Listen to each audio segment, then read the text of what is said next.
Buenos días y bienvenidos a mundodesconocido.com. Otra vez con todos vosotros.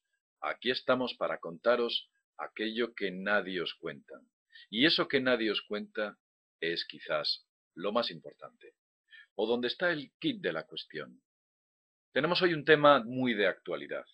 Toca hablar de ello. Y hay muchas cosas que no nos están contando, y son cosas muy importantes. Cuestiones que desde luego a mi juicio son el kit de la cuestión. Bien, como sabéis, en Japón las secuelas del terremoto son terribles. El terremoto se ha cifrado en 9 grados últimamente, según algunos institutos geológicos. Unido al enorme tsunami, ha afectado de manera devastadora a una de sus 52 centrales nucleares. Sí, el país básicamente vive de la energía nuclear o mantiene sus sistemas energéticos a través de la energía nuclear. Japón tiene muy pocos recursos naturales, le ocurre como al resto de Occidente. Las múltiples explosiones, producidas en varios de los reactores de esta central, han causado que los sistemas de seguridad se hayan colapsado. Los mecanismos de contención del núcleo se han fragmentado. Las cosas están muy mal. Se habla de cataclismo nuclear e incluso puede que la cuestión empeore en las próximas horas. El debate internacional se centra si las nucleares sí o las nucleares no. Y es fácil escuchar como todos los medios de comunicación coinciden en que es inviable alcanzar los rendimientos de una central nuclear con energías alternativas, con molinos de viento, con paneles solares, con presas hidráulicas o con otro tipo de energías alternativas. Algunos países, incluso como Alemania, van más lejos. Han dicho que van a cerrar muchas de sus anticuadas instalaciones nucleares. Instalaciones basadas en la fisión del núcleo, las centrales nucleares. Otros países, como por ejemplo Venezuela, ha cancelado su programa nuclear y el resto del mundo se encuentra en estos momentos en un importante paradigma. La riqueza de un país, y esto se lo cuento, se mide por su capacidad energética. Cuanta más energía tiene un país, más rico es.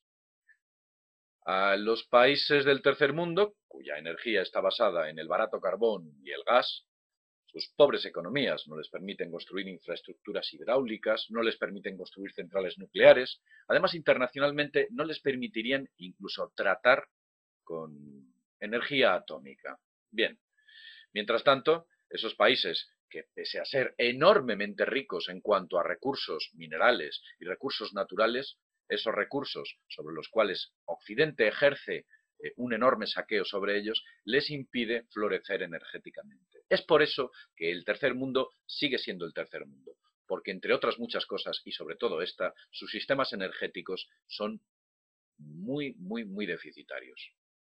Estos países tienen enormes deudas con el Fondo Monetario Internacional, enormes deudas con el Banco Mundial, que le impiden acceder, como ya he dicho antes, a estos modernos sistemas energéticos. Pero bueno, independientemente de todo esto, esos poderes de los que hemos hablado en muchas ocasiones en Mundo Desconocido, esos poderes que nos gobiernan en las sombras, esos poderes que nos controlan y dirigen la mano del hombre hacia una esclavitud total, saben bien que no pueden liberarnos del petróleo y de las centrales nucleares, obsoletos y antiguos sistemas energéticos. Tal vez la energía nuclear es más moderna, pero créanme, en estos momentos está obsoleta. Aquellos países que tienen o que puedan tener energía ilimitada, barata y limpia, serán el preludio de países libres. Libres de esa dependencia, de esos poderes de los que les estoy hablando. Pero esos poderes gobiernan el mundo y dirigen los designios de la humanidad. Cada país, cada estado, cada región está controlada por esos poderes y nada, prácticamente nada, se sale de su dominio. ¿Pero qué ocurre mientras tanto? Mientras tanto, la hipocresía y la falta de visión de los grandes medios de comunicación callan un punto muy importante en este debate.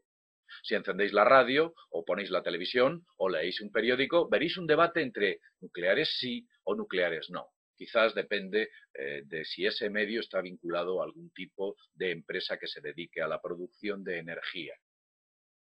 Pero de esto no voy a entrar. En lo que vamos a hablar ahora es sobre las centrales nucleares, qué ocurre con ellas y qué alternativas reales existen. y qué alternativas están ocultando, que nadie quiere que sepa, que nadie tenga conocimiento de estos datos imprescindibles. Os lo voy a explicar brevemente.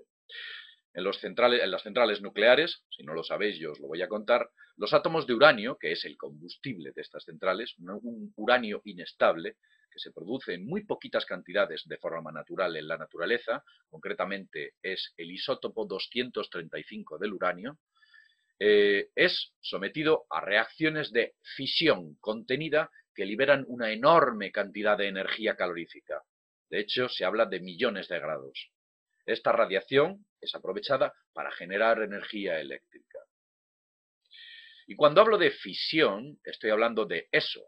El átomo es fisionado, es fragmentado, es roto, se rompe el átomo. Y en esa energía de ruptura que crea se produce la famosa energía de fisión, que desprende una enorme cantidad de energía calorífica, entre otras cosas. Como sabéis, también la energía de radiación, que en este caso en Japón es la que se ha liberado a la atmósfera y que están sufriendo sus ciudadanos. Pero de lo que nadie habla y de lo que nadie nos está contando es de la energía de fusión. Vean la diferencia. Fisión, fusión. Son distintas. No se equivoque, no es la misma.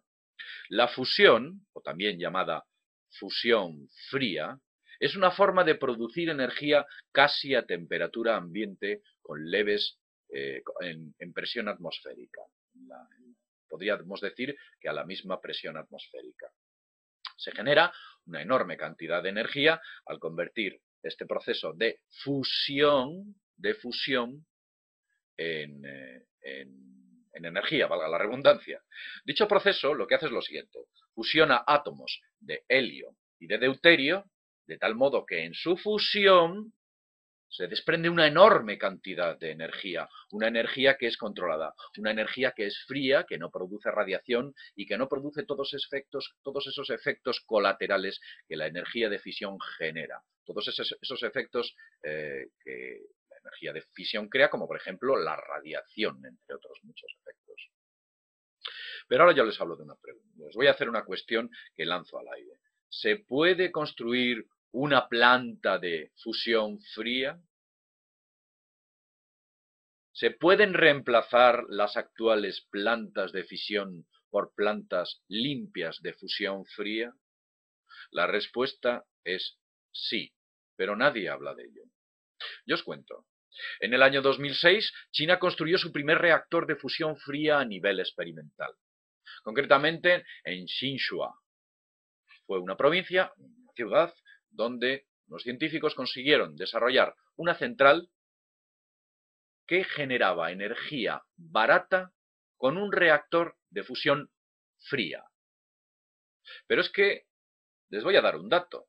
Este reactor que construyeron los chinos generó en 3 segundos 200.000 amperios de intensidad eléctrica. Esto fue en el año 2006. En el año 2007 China completa su primer reactor nuclear de fusión fría y que actualmente funciona de manera barata y limpia. Su nombre es el EAST.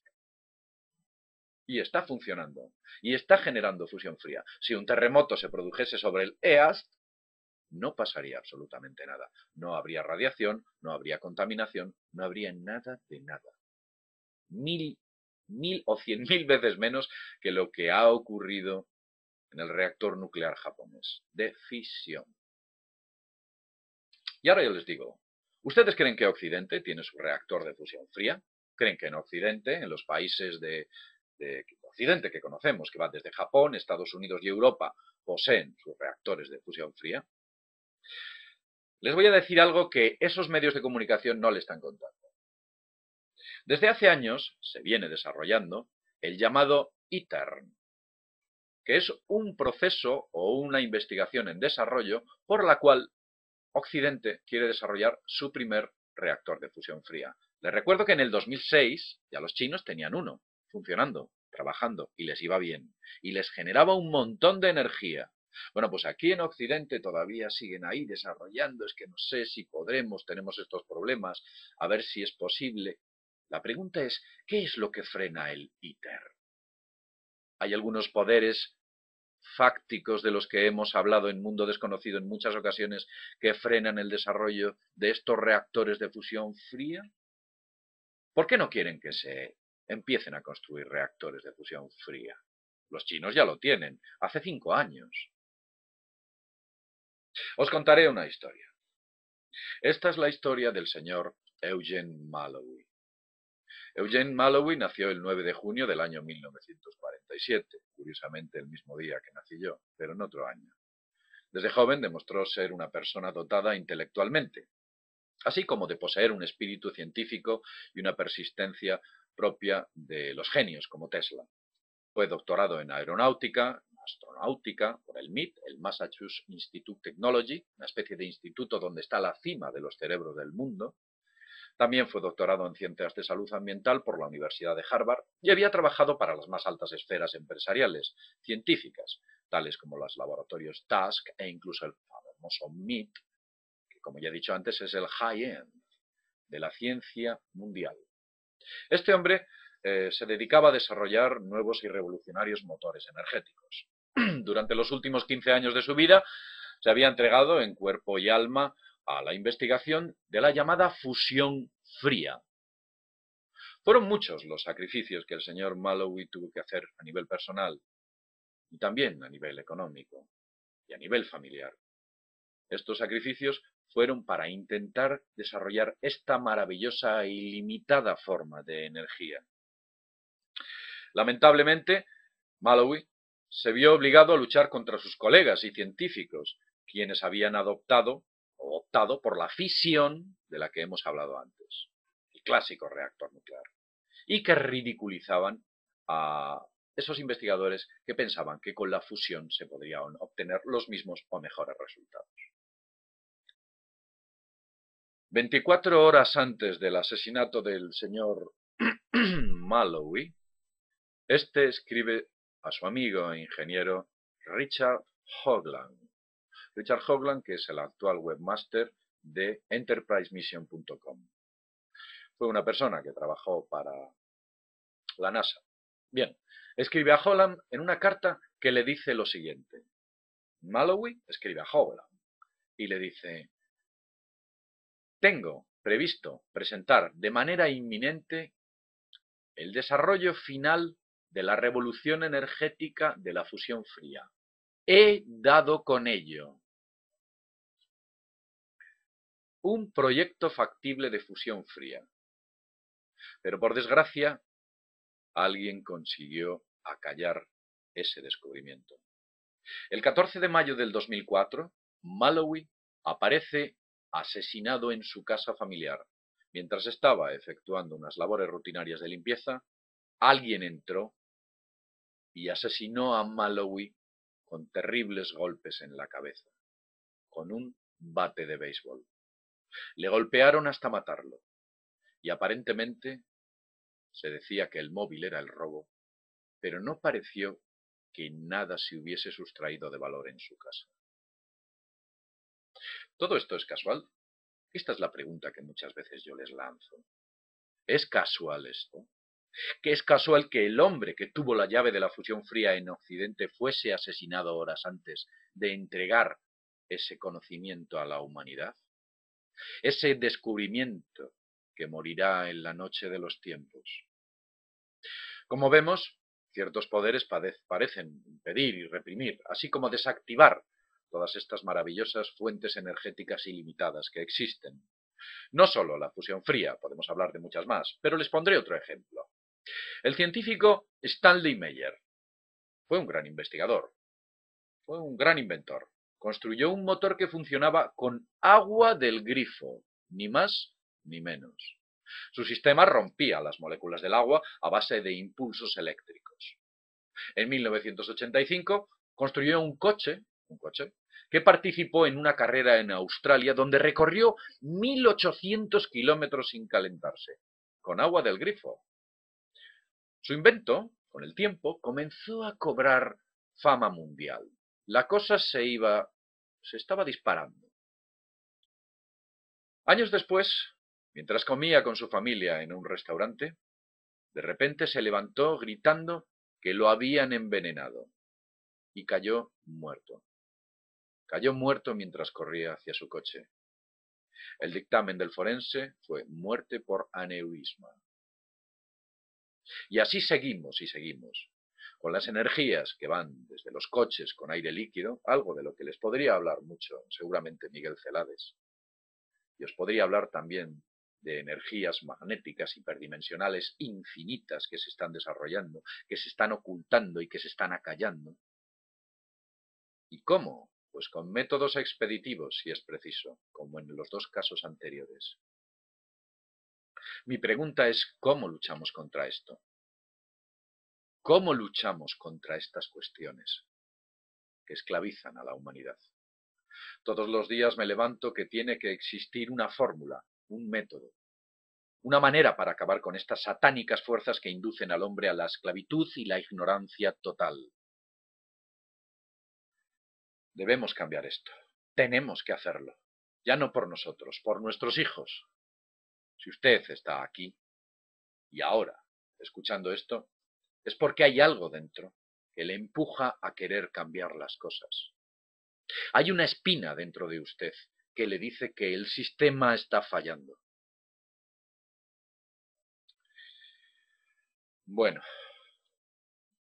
sin más, desde Mundo Desconocido, nos vemos en el próximo videoprograma.